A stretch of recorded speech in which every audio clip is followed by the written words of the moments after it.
Bonjour, aujourd'hui on se trouve dans les salles du musée de l'armée pour un top 5 des armes anti-chars de la Seconde Guerre mondiale, de la moins efficace à la plus redoutable contre un char de combat à 100 mètres. L'apparition des chars de combat pendant la Première Guerre mondiale révolutionne l'art de la guerre au XXe siècle. L'armée allemande doit faire face aux chars français et anglais et va développer une arme anti-char. Donc elle utilise des canons de campagne, mais aussi va créer un fusil anti-char qui est le fusil Mauser, qui tire une cartouche de gros calibre de 13,2 mm. Lorsque la Seconde Guerre mondiale débute, à cause de l'amélioration du blindage, les différentes armées vont devoir s'adapter et trouver de nouvelles armes anti-chars. Dans cette vidéo, nous allons vous présenter 5 armes anti-chars portatives et vous allez voir que si certaines armes sont obsolètes dès 1939, d'autres vont révolutionner le combat anti-chars.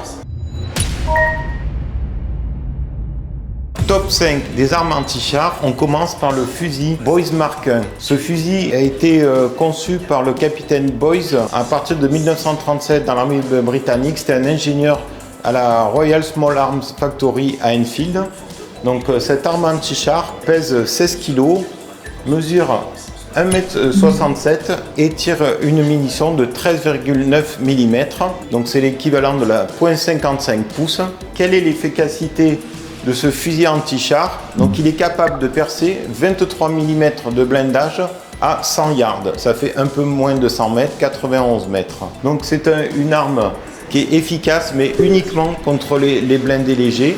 Et on va la retrouver surtout au début de la Seconde Guerre mondiale, pendant la campagne de France et en Tunisie. La version que je vous présente, c'est la version modifiée en 1943 et fabriquée par John Inglisco à Toronto au Canada. Ce fusil anti-char qui a en fait un fort recul va avoir sur la crosse une sorte de coussin amortisseur, un appui-joue pour le tir, un système de mise à feu et de sécurité. Donc vous l'avez là en position sécurité et en position de tir. Et ensuite vous avez le tir qui est effectué avec les lignes de colle à la mire, et l'armement va se faire de manière classique et ensuite tir. Mais l'inconvénient de ce fusil anti-char, ça va être le recul de l'arme et surtout une forte détonation. Donc on peut facilement repérer le départ du coup. Et on va retrouver cette arme dans beaucoup de jeux vidéo, généralement utilisée contre de l'infanterie et peu contre des blindés.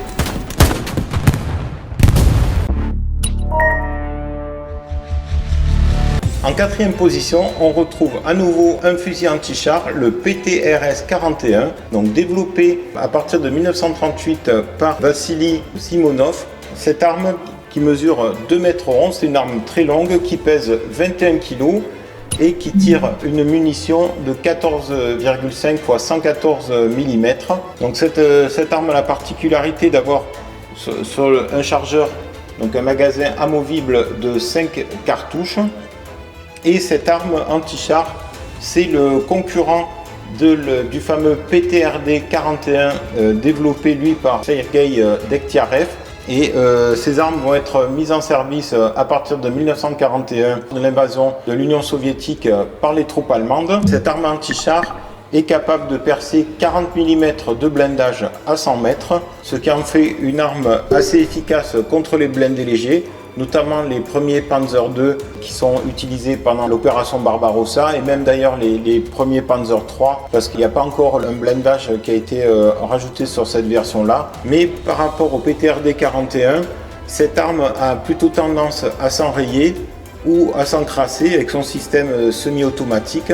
Donc le PTRS-41 est conçu quasiment un peu comme le Tank-Gewehr, avec une crosse en bois, un système de magasin amovible à 5 cartouches avec le levier d'armement.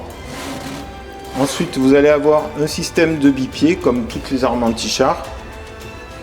Et ensuite, donc, au bout de ces 2,11 m d'armes anti-char, vous avez le frein de bouche qui est un frein de bouche rond et qui est quasiment le même que le fusil Boys Mark I d'origine britannique.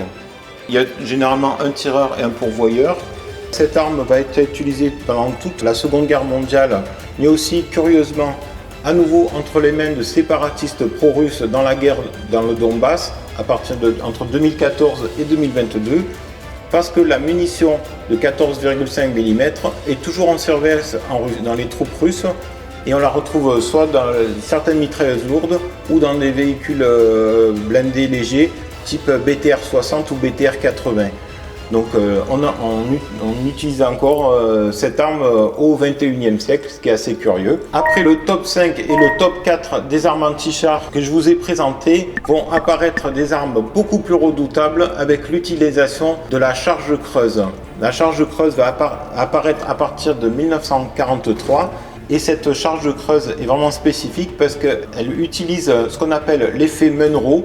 En fait, dans un explosif, on utilise une forme conique et au moment de l'explosion, ça va former un dard en fusion à haute vitesse et qui est capable de percer, et vous le découvrirez dans le top 1 des armes anti-chars, 160 mm de blindage à 100 mètres. La charge creuse va remplacer et rendre totalement obsolète le fusil Boys Mark I et le PTRS 41.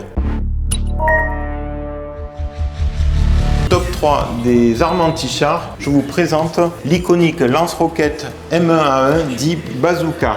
Savez-vous en fait d'où vient le terme bazooka? Ça provient d'un instrument de musique qui avait été conçu par l'artiste américain Bob Burns. Un soir, il a utilisé un tube de gaz dans lequel il a soufflé, il a trouvé ça intéressant et l'a modifié et a baptisé son nouveau instrument de musique bazooka. Donc c'est une arme anti-char assez simple puisque c'est composé d'un tube long d'1,37 m, d'un calibre de 60 mm et l'arme pèse 6 kg. Donc c'est relativement léger à porter et ça tire une roquette d'1,6 kg, une roquette à charge creuse qui est assez redoutable.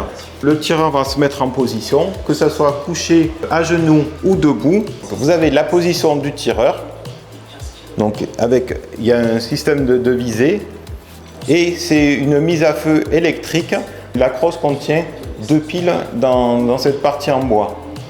Donc le pourvoyeur lui va introduire la roquette par l'arrière, la fixer avec cette pièce là. Ensuite tirer un fil pour la mise à feu électrique qui va se mettre sur ce ressort. Et ensuite donc se dégager. Une fois que la roquette est mise en place, va taper sur l'épaule ou le casque d'ailleurs du tireur. Et le tireur peut appuyer sur la détente pour la mise à feu. Donc il ne faut surtout pas que le pourvoyeur se mette de derrière parce qu'il y a une longue flamme qui va s'échapper par l'arrière. C'est une arme vraiment efficace puisqu'elle peut percer entre 75 et 100 mm de blindage à l'arrière. Donc elle peut généralement détruire des véhicules blindés. Notamment, on peut le voir dans la série Band of Brothers, lorsque l'unité de parachutistes détruit un chasseur de charge Tom Dessus 3. Ce modèle-là, c'est le modèle M1A1 qui arrive en 1943, juillet 1943, et qui se caractérise surtout par le modèle précédent, par la suppression de la poignée avant. Il y avait une autre poignée qui est ici, et la boîte de jonction électrique qui était sur le dessus. Donc là, la mise à feu va se faire sur les ressorts. Et là, vous avez un exemple de roquette tirée par le bazooka, et on peut voir sur l'arrière, entre l'empennage, le fil électrique qui est tiré pour être mis sur les contacteurs. Il y en a un de chaque côté, le petit ressort qui est à l'arrière du tube du bazooka. Je pense que la mise à feu, la partie électrique doit se faire avec ce bouton, je pense. Il va falloir appuyer ici, tu vois, sur ce bouton-là. Ça doit faire le contact électrique. Et ensuite, hop, on appuie. Top 2 des armes anti-chars, on retrouve cette arme qui est le Piat, une arme aussi étrange qu'efficace, relativement compacte, elle mesure 99 cm, a une masse de 14,5 kg et tire un projectile de 89 mm. Donc la bombe Mark I à charge creuse. Cette arme assez particulière va remplacer le fusil Boys Mark I qui était au top 5 des armes anti-char. Le fusil anti-char Boys est devenu obsolète face au blindage allemand de plus en plus important, notamment avec l'entrée en service des Panthères et des Tigres. Cette arme assez curieuse a un système de mise à feu particulier parce qu'en fait le tireur doit déverrouiller la crosse que vous avez à l'arrière, tirer cette crosse notamment grâce à ses pieds. C'est comme un système de gros ressort qui est mis en tension.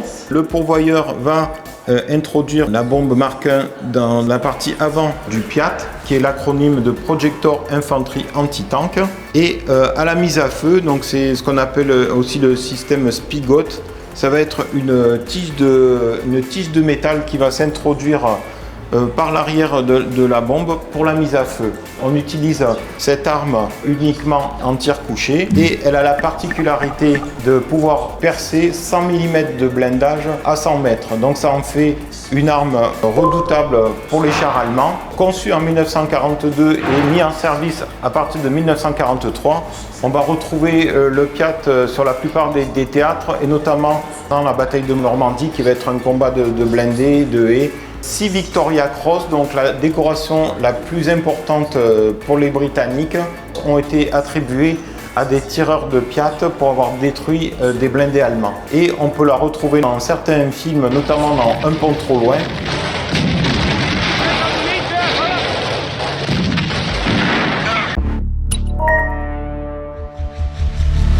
Numéro 1 de notre top 5 des armes anti-chars, le Panzerschreck, la terreur des chars. Mais avant, n'hésitez pas à vous abonner à la chaîne du musée de l'armée pour qu'on continue à vous présenter des objets des collections du musée. Donc c'était le 8,8 mm Raketenpanzerbüchse 54 qui est conçu à la fin de l'année 1943.